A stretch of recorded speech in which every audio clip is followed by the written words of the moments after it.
அண்ணா என்கிற நல்ல பசுமாடு மீது அமர்ந்திருக்கக்கூடிய காகம் போல தான் திமுகவுடைய ஆட்சி இருக்குன்னு அண்ணாமலை குறை சொல்லியிருக்காரு. அவர் அந்த கட்சியில் என்ன நிலப்பாட்டில் இருக்காருன்னு தெரியல.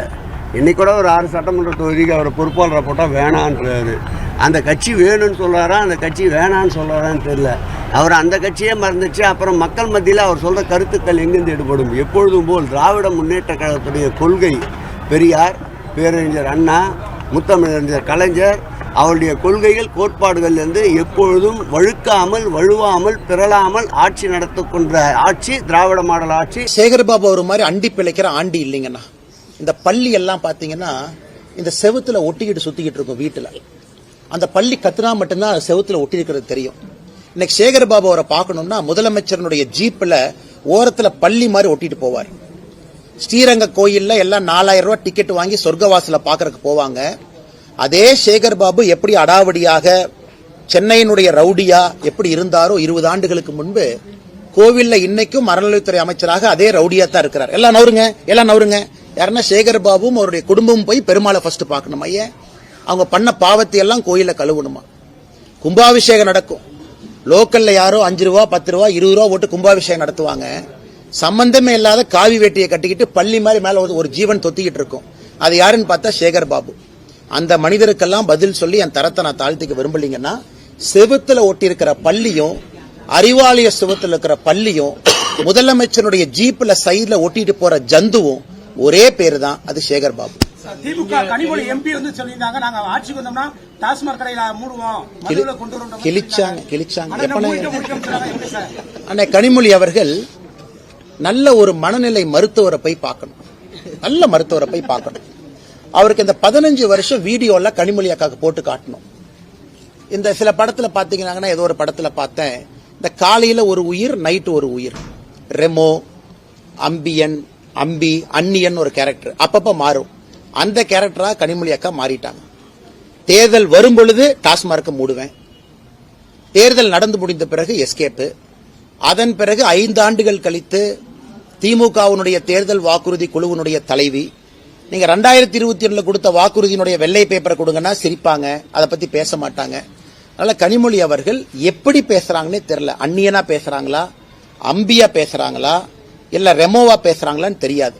மாறி மாறி பேசக்கூடிய அரசியல்வாதியாக அருமை அக்கா கனிமொழி அவர்கள் என்று மாறி இருக்கின்றார். மதுரை மாநகரம் தூய்மையற்ற மாநகரமா இருக்கு. ஆனா மதுரை நாடாளுமன்ற உறுப்பினர் வந்து தொடர்ந்து மத்திய அரசுக்கு எதிராக அந்த கருத்துக்களை சொல்லிட்டு வராரு. தமிழகம் வந்து கடைசி பொசிஷனுங்கன்னா, இன்னைக்கு இந்தியாவில் 10 லட்சம் பேர் இருக்கக்கூடிய நகரத்துல இந்தியாவுடைய கடைசி இடத்துல மதுரை இருக்கு. ஆனா இதெல்லாம் தமிழ் சங்கம் பார்த்த ஒரு ஊர். தமிழகத்துல இந்தியாவில் எப்படி வாரணாசிக்கு இன்னைக்கு நம்ம சொல்றோம் காலத்தால் அழிக்க முடியாத ஊருன்னு சொல்ற மாதிரி, தமிழகத்தில் ஒரு நகரத்தை சொல்லணும்னா அது மதுரை தான். காலத்தை கடந்து நிற்கக்கூடிய ஒரு ஊர். இன்னைக்கு வாரணாசி எப்படி இருக்குன்னு பாருங்க. மதுரை அளவுக்கு பழமையான வாரணாசி எங்க கொண்டு போய் வச்சிருக்காங்க. இன்னைக்கு மதுரையை எங்க கொண்டே அவங்க விட்டுருக்காங்க அரசியல்வாதிகள். குப்பை நகரமாக இப்படிப்பட்ட சரித்திர புகழ் பெற்ற மதுரையை மாத்திட்டு இன்னைக்கு சு வெங்கடேசன் பட்ஜெட் வந்துச்சுன்னா பட்ஜெட்டை பத்தி பேசுறாரு. அப்புறம் ஏதோ புக் விழாக்கு போறாரு, சினிமா பாட்டு ரிலீஸ் விழாக்கு போறாரு. அப்புறம் திமுகவை பத்தி மட்டும் பேச மாட்டார், எல்லாத்த பத்தியும் பேசுவார். ஏன்னா அவரு மதுரையில அவருக்கு இருக்கிற ஓட்டு 10,000 கீழே தான். திமுக காரங்களோட சேர்ந்தா தான் மதுரையில அவர் ஜெயிக்க முடியும். அதனால திமுக காரங்களை பத்தி மட்டும் பேசவே மாட்டார், மிச்சதெல்லாம் அவர் பேசுவார். அதனால இன்னைக்கு மதுரை மாநகரத்தினுடைய எம்பி நிலைமையை நினைச்சா ரொம்ப பரிதாபமா இருக்குங்கன்னா, பாராளுமன்றத்தில் மோடி அவர்களை குற்றம் சொல்வது, குறை சொல்வது, பல பொய்களை சொல்லி மாட்டியிருக்கிறார். இதற்கு முன்பு விமான நிலையத்தை பத்தி ஒன்று சொன்னாரு. அதற்கு நம்முடைய விமானத்துறையினுடைய அமைச்சரை நேரடியாக பதில் சொல்லி இருந்தாங்க.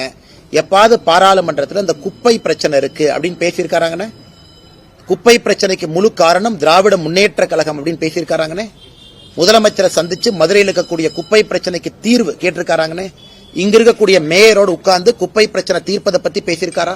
ஆனா பேசுறதெல்லாம் China, America, Greenland, Antarctica, Siberia, அது வேற என்ன புதுசா ஒரு நாடு இருக்கும், அந்த நாடு தான். 3 மாதங்களா மேயர் இல்லாம இருக்கு சார் மதுரை மாநகராட்சி.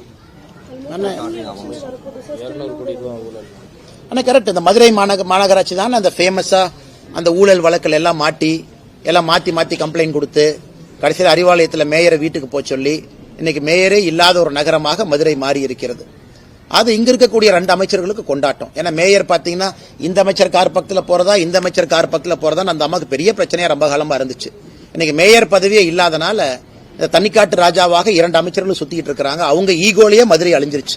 இன்னைக்கு தமிழ்நாட்டில் ஒரு ஊர், திராவிட முன்னேற்ற கழகத்தினுடைய 2 அமைச்சர்கள் இருக்கக்கூடிய ஒரு ஊர், அவர்கள் இருவருடைய ஈகோல அழிஞ்சிருக்குன்னா அது மதுரை. இருவருடைய தனிப்பட்ட ஈகோல மதுரை மாநகராட்சியும் மதுரை நகரத்தையும் குப்பை நகரமாக மாத்தி எங்கேயோ கொண்டு நிறுத்தி வச்சிருக்காங்க. சார் கடைசியா ஒண்ணு, இப்ப நீங்க தெளிவான விளக்கம் கொடுத்துட்டீங்க சார். ஏன் அந்த தேர்தல் பொறுப்பாளர்ல இருந்து விலகின அப்பாவுடைய உடல் அண்ணா நீங்க கேட்டதுக்காக மறுபடியும் சொல்றாங்கன்னா அண்ணா நல்லா புரிஞ்சுக்கணும். அண்ணா இந்த தேர்தல் பொறுப்பாளர் என்பது கட்சியினுடைய அமைப்பு வேலை, கட்சியினுடைய அமைப்பு வேலை. இந்த பூத்து சக்தி கேந்திரம் நம்முடைய தொண்டர்களை சந்திப்பது அமைப்பு வேலை.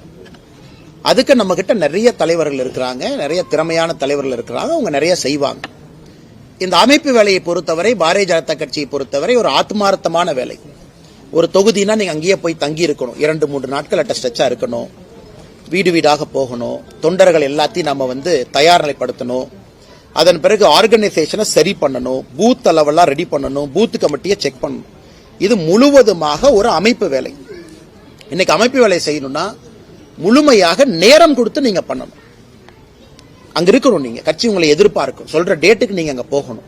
ஏன்னா மாநில தலைவராக இருக்கும் பொழுது நாங்கள் அதை செஞ்சிருக்கோம், எல்லா தலைவர்களும் அதை செஞ்சிருக்கிறாங்க. இன்னைக்கு நான் அந்த நேரம் கொடுக்க முடியாத சூழ்நிலையில நான் இருக்கேன். இந்த நேரத்துக்கு 7ஆம் தேதி போங்க, என்னால 7ஆம் தேதி போக முடியுமான்னு தெரியலீங்கன்னா அதான் நேத்து அதுக்கான காரணம் நான் சொன்னேன். மற்றபடி அரசியல் வேலையும் இன்னைக்கு நம்முடைய இளைஞரணி தம்பியினுடைய திருமணம் இருந்துச்சு. இப்பதான் திருப்பரங்குன்றத்துல திருமணத்தை முடிச்சுட்டு இங்க வர்றேன். அண்ணன் திருமாறன் அண்ணன் அவர்கள் எனக்கு ஒரு சகோதரரை போல. நான் 2-3 நாள் தாமதமா வந்தாலும் கூட என்னை அதே இன்முகத்தோடு வரவேற்கக்கூடிய அன்னைக்கு அண்ணன் வீட்டுல நான் இருக்கேன். அதனால இந்த பணி எனக்கு எப்ப நேரம் இருக்கோ ஓடி வந்துடுறேன். உதாரணத்துக்கு 3 நாள் தாமதமா வர்றேன். அதனால அமைப்பு வேலையை கட்சி பார்த்துக்கும், தலைவர்கள் இருக்கிறாங்க, தொண்டர்கள் இருக்கிறாங்க, அது ஒரு பக்கம். மற்றபடி அரசியலை பொறுத்தவரை நம்ம பேசணும். பிரஸ் மீட்ல கேள்வி கேட்கறீங்க, நம்ம என்ன பதில் இல்லைன்னு சொன்னாங்கன்னா அரசியல் கேள்வி கேட்கறீங்க, அதுக்கான பதிலையும் நான் சொல்லியிருக்கேன். அதிலிருந்து பின்வாங்க போவது கிடையாது. அதற்கு கட்சிக்கு நம்ம நேரம் கொடுக்கிறோம். ஏன் நம்முடைய அகில இந்திய தலைவர் திரு நிதின் நபீன் அவர்கள் பொறுப்பேற்பதற்கு முன்னாடி நாள் நாமினேஷன் ஃபார்ம் கொடுக்கணும்.